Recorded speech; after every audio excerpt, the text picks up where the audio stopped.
Salvaterra Pottery. We are going to talk about glazes today, and I come from a perspective of being a functional potter, so I streamline things as much as possible, and I want to teach you how to pick glazes and make it easy on yourself, because that's what we do here. So, a few tips. If you're a beginning potter, I would suggest find one good glaze base and then put different colorants in that glaze base. Test, test, test, test, test. So there's two different ways I get color in my glazes.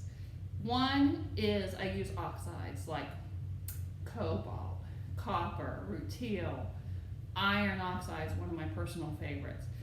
Or the second way that you could put color in your glazes is by mason stains. So first of all, my first tip is find a good glaze base and then go from there. We fire a cone 6, which is a mid-fire range firing. So one of my favorite books is, this is probably an older version, but it's Mastering Cone 6 Glazes, and it has some wonderful glaze bases in there, and the science behind it is a wonderful resource. I have used this in the past, and it's a good place to start. So, number one, find one good glaze base.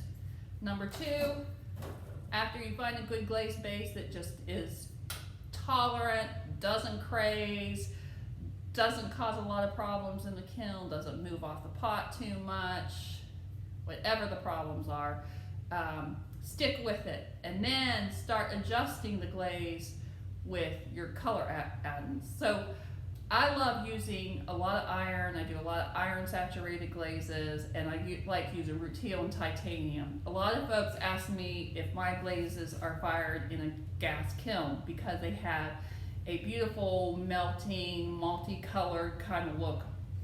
And actually they're fired in an electric kiln, but I get that look by overlapping glazes. And so there's tricks to it.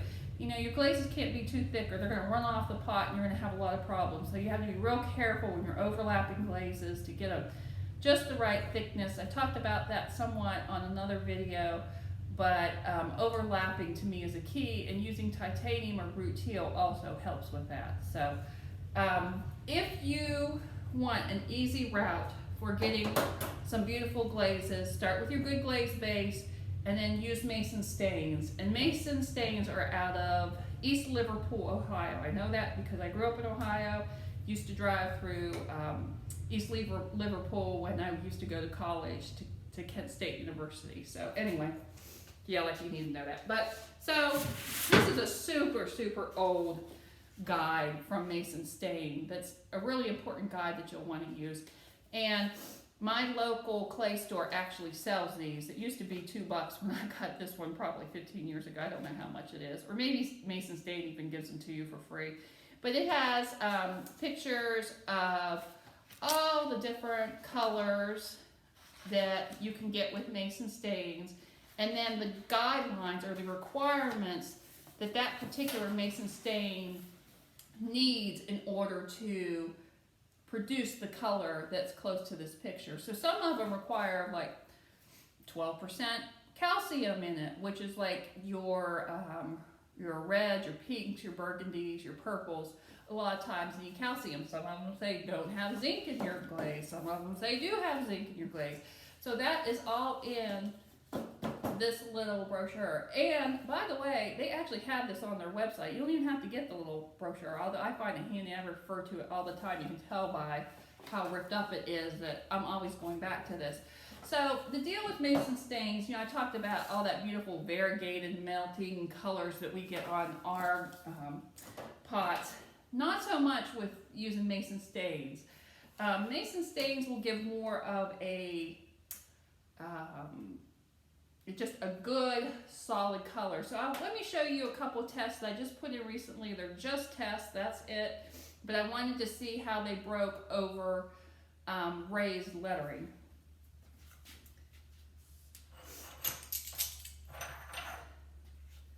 So I'm going to scoot up a little bit so on my table. This is, I think this was I haven't have it written on the back. Gosh, I got really organized there. This is 6003, which is kind of a pretty pinkish color. And this is one of the glazes that requires some calcium in it. And it, you know, you have to have calcium or it just goes white. But it's a lovely glaze. But you can see how it breaks over it, but there's no variegation in it except for where it breaks over the letters. This one is 6263. And this is what I'm calling a lime glaze. And this did not require any calcium. It didn't have any real specific requirements, but it is another lovely glaze. Now here's the interesting thing. This was on white clay body. So you want to test your glazes on different color clay bodies. This is on brown clay body. And the glaze looks a little different depending on what clay body. I actually usually like anything that I use mason stains with on a white clay body. It gives just more clarity of color. So here is a third one, mason stain. This was 7389. Nice, beautiful, solid blue. But you see how it has no variegation in it. You're going to have to do some extra stuff to get, you know, more interest in it. But if you're looking for a glaze that just nice, solid glaze, breaks over lettering that you're doing, that would be the way to go with mason stains. So let me see. I was talking about variegation, so let me just show you what variegation I mean. So this is variegation and highly sought after. I also have some dry clay right here because I picked it up the other day when I was showing how to grow covered casseroles. But you can see the difference between something like this and something like this. This is created by overlapping glazes and not using mason stains, but using oxides like iron and rutile and cobalt and that kind of thing. This, you can see the difference, is a more solid kind of color. Overlapping, solid color with mason. Used oxides, used mason stains. That's the difference. All right, so there you go. So, when I'm going to test glazes, and I'm going to do small batches, what I suggest is use one of these scales because it's extremely, extremely accurate.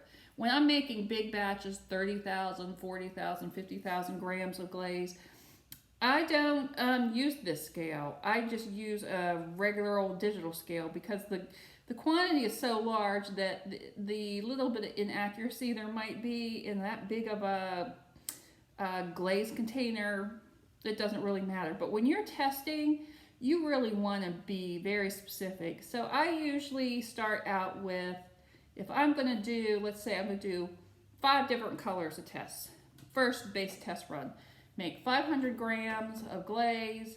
Use your scale like this to get a very specific weight. So you know, I use 5% iron oxide. I use whatever.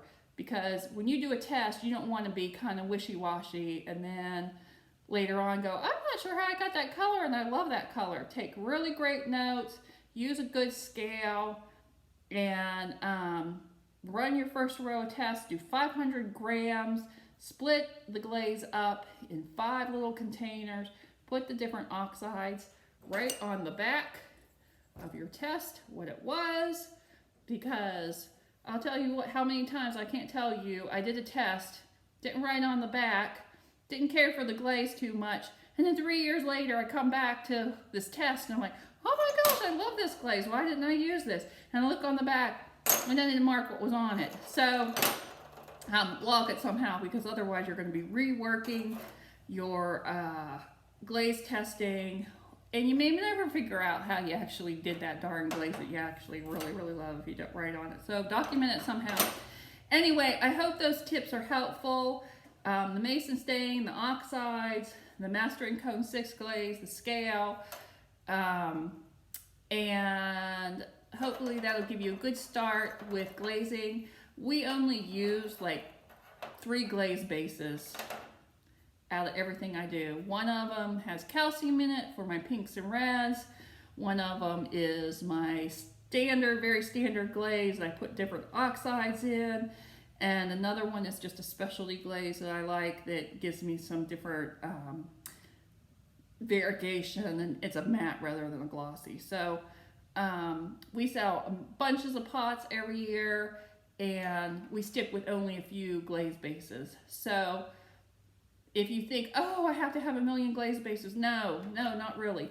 Find a glaze base that works great for you, do a lot of tests, overlap the glazes with each other, and then really get to know that glaze, because every glaze has its different qualities about it.